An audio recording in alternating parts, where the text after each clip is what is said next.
Like he's one of them fucking genuinely really hard blokes. Who is he? Pete Monson.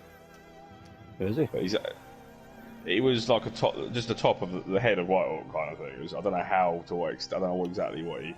Like a basically big gangster guy. Yeah, but not just that. You know, like fucking running doors and probably protection as well. Like, I mean, but yeah, like you don't cross him. But he was fucking huge. You know, steroids, like really mean looking fucking geezer, but like a fighter as well. You know, just really fucking hard. Yeah. And but like all these kinds of blokes, like that are actual gangsters and actual hard men. Like you meet him and he's extremely polite. You know, I met him just as a bartender and he must have been sort of like 45, 46. Yeah. I'm 22, 23. He was ever so polite, honestly, like the nicest guy. But you know, I'm not messing with him. Right, and that's the. But guys like that are normally like that, aren't they? Yeah. But I remember seeing him once because he was friends with my old business partner, and he was just saying about how someone, pulled up next to him, and fucking fired a shotgun in the side of his car. He had bullet holes in it. Okay. What happened there? Someone rolled up on me and fucking shot the side of my car, didn't they? That's a bit rude, like. Yeah, but this is the thing. He's still got them people like around, but I can see why, as a housing estate, it's you know, honestly, you go to Molescombe as well as another part of Brighton, and those two are the big estates. They're a bit not far away from each other, but anyway, like there's some roads you go to. I went to one in Molescombe a couple of days ago doing deliveries, and you know, like picturesque rundown council estates where there's loads of like broken kids' toys just lying around the street, inflated footballs, burnt out shells of cars, all that sort of thing. Like proper fucking trash street. Yeah. And Whitehawk's got a bit of that going on. Kestrel Court, it's like right at the top. It's quite ominous actually. You go. It's like on a hill, and the closer you get to the top, there's just like 5 tower blocks, like all in a circle. And like you walk up there and you stand in the middle, and then you can see, you know, look up at them all, and like one of them's got the central one's got like a mini market built into the bottom. Yeah. And it's just like, I can just only imagine how fucking country that is to work. Oh yeah. But it's quite like it's just with my cinematography sort of brain, I look at it as a really good setting for a story. Oh yeah, like this is England. Shane Meadows. Is that correct? I didn't know it was Shane Meadows, but no, I don't think it is Shane Meadows. I'm not thinking of the Dead Man's Shoes. I know it's similar. I mean, like, that south of the river, like when you look at the problem with those places, and I can speak from just being in them myself, like not obviously just walking past them. Yeah. But there's too many people living close. That's the problem with them. Yeah. Like Whitehawk's got some social housing, but it's usually just mainly terraced houses, and the ones that are blocks of flats are like sort of 3 stories high. But the ones at the end, they're like 20 stories high. There's the 5 towers that are like 20 floors. And, but there's still parks in between them and stuff, and there's children's play areas and car parks and stuff. You know, it's not like they don't leave that sort of space in London. It's just like alleyways, and they just cram them in like fucking sardines. That's where the problems are really. Like, there's just too many people who end up with one another. Yeah, I can only imagine. Back in the day as well, there was people getting away with gang violence and organised crime. These days they've got a very short career. The only reason County Lines is working is because the people that are actually running it are so far removed from the people on the streets. And even then, it doesn't last that long. You know, they get these. It's a full-time job getting County Lines operation shut down. It must be really hard there, because you know, like you have to be the jurisdiction of the local police for the sticks and the country. Well, they've all got to work together, yeah, sure, which is obviously its own hurdle, but you can overcome that hurdle. But it's like the 15-year-old kid that's walking around and selling the drugs isn't the person that they really need to get. They're expendable. Telling the higher ups. Same with the Albanians.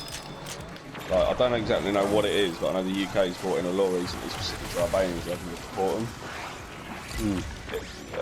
They won't be able to seek asylum, and they won't get given citizenship. So they deport them, like rather than just, you know, if you're Italian and you're here without citizenship, it's different basically. But they made an actual law for Albanians. But I've met some of the higher up Albanians, and all they're doing is sitting in a bar all day, like a beer garden. Yeah. There's about fucking 15 of them all around. They're just drinking all day, you know, and they're just fucking answering. The people around them are answering the phones, and then you get people coming in every now and again, collecting stuff, running around, doing bits, like looking at money. But like, it's pretty hard to catch them because if they catch one of the Albanians on the street, they just fuck off back to Albania. Yeah. And safe house, you know. yeah, it's like I say, it's hard. They don't cooperate in Albania. They don't do it their own. And so it's, yeah, where they're here illegally in the first place as well. It's not, and that's the issue. That's the problem catching them. But you know, in the sort of 80s and 90s, people were getting away with a lot more actual crime. Like, you notice there's no armed robberies anymore. Same sort of shit. It's just times change. Right, people are getting like 10 years in jail, 15 years in jail for trying to rob a post office of 10 grand. 10 grand. And it's just not worth it. And these days as well, like, do you imagine how hard it would actually be to rob one of them security trucks, for example? Trucks. Like, they got exploding devices inside the cases of cash. Yeah, just wreck the cash right away. Yeah, like, well, so it makes it unusable. So, I used to see these guys all the time looking at the cash stuff out there. See them, like, yeah. probably got a different system. I know, kind of new crime, but I don't know how rife it is these days because people paying cash so much, on card so much more. The pandemic, it was like 90-95% card. Yeah. But it's gone down a bit now since the pandemic's eased off. But people robbing nightclubs is lucrative. Because What do you mean by robbing them? Like when they're open? well, what people were doing is wait until they close. So, like arguments, you get a bank holiday weekend, you can't bank your money till Tuesday, and you get 3 successful nights. You get Friday, Saturday, and bank holiday Sunday. Pick the right venue. It's perfectly feasible that they'll have like 50, 100, maybe even 150 grand in cash. And these people, like nightclub managers, they're not fucking tough people. Like rarely, there's never a reason. Obviously, they've got security around them. But if you're thinking about it, you're planning it. So you scope out a nightclub or a bar. A sports bar won't even have security. And on Sunday, just wait till closing time.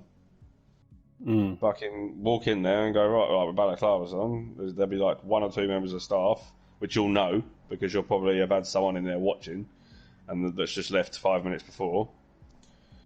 And you go in there and fucking frighten them, open the safe, bang. I heard of it once when this because it's in London. Thankfully, they are black criminals. They hid it in the cavity wall. They've been scoping out the venue, waiting until when all the doormen left, and there was someone outside in a car saying, right, I got texting saying the last doorman's left. And he just come out the cavity wall, he just hid somewhere, and he got into an access panel in the toilets. At like 2:30 in the morning, it shuts at 3, everyone's out by 4. He's only got to wait a couple of hours, and he just comes out with a fucking handgun, puts it to the head of the 25-year-old female manager that's catching up on her own. She's gonna fucking give you whatever you want. Give me all the Irish stir up bitters I'll be doing. There's a guy I know called Mensa. He's actually in jail now for 18 years, taking part in a robbery just like that. He literally did it in a sports bar, like I described. He was the scout. He was sitting in there having a drink. But he did so much other stuff. He actually got away with like a double murder. Like Albie basically hid him in his basement for like 2 years or something like that. that's why he's got a lot of loyalty to him. But he's this big fucking black 50 Cent type motherfucker, like really nice guy to talk to.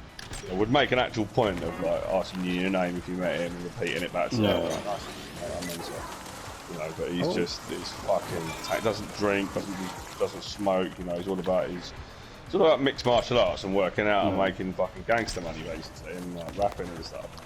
He's the real deal, but you know, even he got to, you know, he got to an age where it was like he wanted to stop doing it, and he sort of realised the devastation in his wake. But he was the sort of guy that was running county line stuff, like trapping people, you know, extorting people, robbing people, like not nice stuff at all. I always find it really nice when somebody says my name and speaks to them, like, especially if it's in everything out. Well, it's a mechanism to try and make it sit, you know, rest in their brain, isn't it?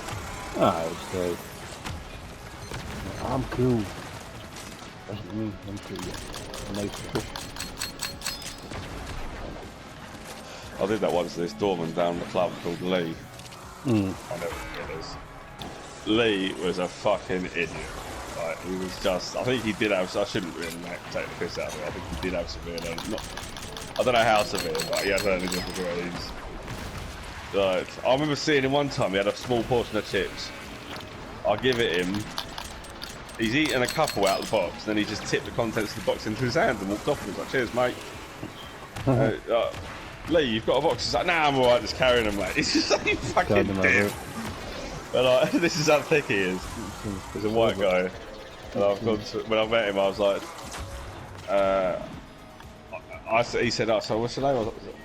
I was like, I said to him, like, what's your name? He was like, Lee. And I repeated it back to him, like, Lee, nice to meet you, Lee, I'm Steve. But he only heard, my name's Lee. So he thought, for about a year, he just kept calling me Lee. And one day Clayton, like, he's just like, what's he calling you Lee? Like, he's got him confused between his name and my name. Like, he thinks... and eventually, I just didn't want to fucking throw it back at him. I didn't want him to, it was so embarrassing for him when I finally told him one day. I was like, look, that's your name. What? I was like, Lee's your name, remember?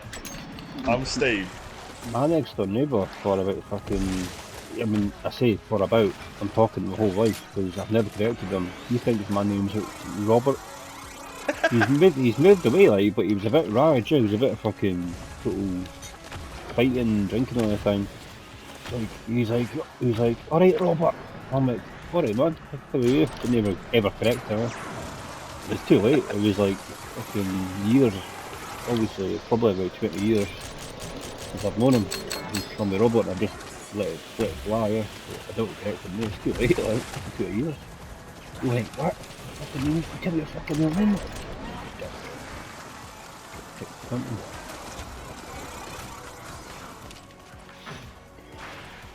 I seen him at Christmas time, they called me Robert, like, I was like, hello.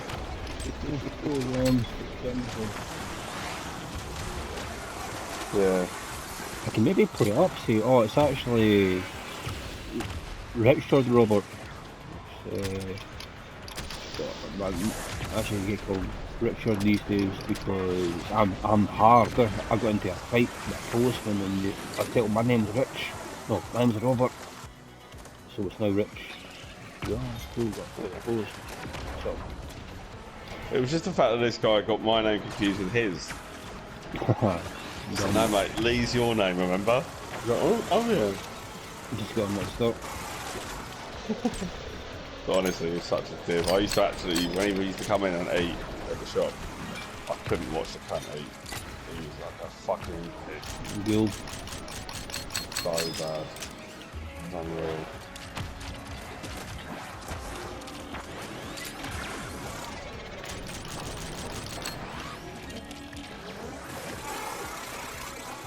I've written one of the jokes into the, I've been writing some more conspiracy stuff. And I've written one of the jokes in there that I tell as a fucking dickhead through drive. What's the joke? But no, it's a joke I've done before. I don't know if you ever saw this episode. It was episode 1. I was like this little bit about. I'll just do the joke to you, but it's funny. It's the facial expressions that actually make it funny. Yeah. Like, I have experienced the downside of vaccinations firsthand. When I was a kid, right, I was climbing trees with this kid, drive to the estate, and day after he had his measles jab, we were climbing trees in the park, and out of nowhere, changed. And then it's just about me pausing for a bit, and then I'm like, it was above me in the tree at the time, so I did this like hand gesture, I think it's just popped right past my head. Going past you. It's good luck. But it started off as Jeff from the estate, because I did actually know that's Michael's little brother. And although it'd be funny, Michael's paranoid schizophrenic.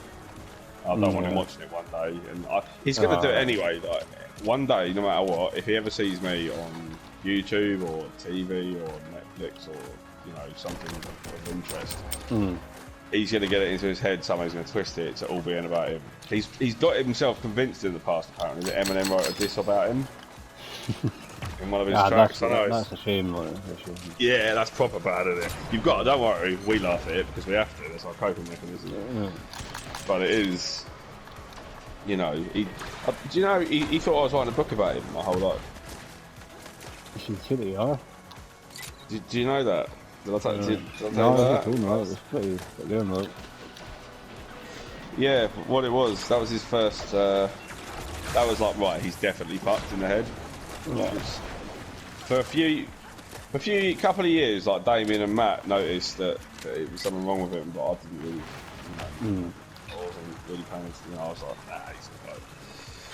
And as he got progressively worse and worse, I think it was when his mum died, he took a significant nosedive. Yeah, on top of that though, he was acting weird and everything, and then there was points where none of us saw him for ages, and he got worse. But we didn't know to what extent. He came over mine one day, he wanted to hang out quite out of the blue, and the next day he phoned me up, and 2 days later or something. And I answered the phone sharpish, even though I'd worked the night before, just because he needs me. I was like, "You alright, mate? How you doing?" He's like, "Oh, sorry, did I wake you?" And I was like, "No, you're alright, mate. Don't worry. What's up?" And he's like, "I'm just phoning to let you know. I know all about the book." He's like, I'll tell my solicitor, I'll tell my doctor, I'm gonna get the police. I know you've been writing it about me, and I was just like, my heart started racing. Yeah. He did, yeah, a lot, and he used to grow really strong weed, and he was the one who used to grow lots of weed as well. In his bedroom, yeah, and it was top grade. Honestly, I've never heard anything so strong. Freshly picked, we were smoking that shit, and he was breathing it in all night. Yeah, I've got a joke, but I'm pretty sure it's probably done already. So Jeffrey Dahmer was killing gay black men in the 80s. What is he? AIDS? Yeah, I thought that. I'm sure it's been done years ago before the series, the doc. Yeah, but it's funny now. It is a good one, though.